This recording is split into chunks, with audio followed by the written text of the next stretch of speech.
حدیث نمبر 1 بیان کیا ہم سے حمیدی نے، وہ فرماتے ہیں بیان کیا ہم سے سفیان رضی اللہ تعالیٰ عنہ نے، وہ فرماتے ہیں خبر دی مجھ کو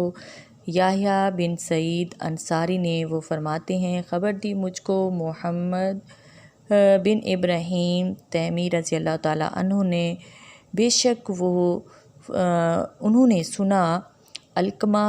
بن وقاص رضی اللہ تعالیٰ عنہ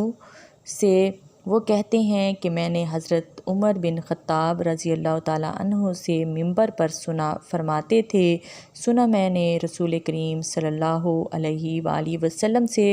آپ نے فرمایا جتنے ثواب کے کام ہیں وہ نیت ہی سے ٹھیک ہوتے ہیں،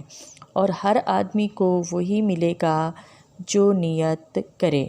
پھر جس نے دنیا کمانے یا کوئی عورت بہانے کے لیے ہجرت کی، کوئی قدم اٹھایا، اس کی ہجرت اسی کام کے لیے ہوگی۔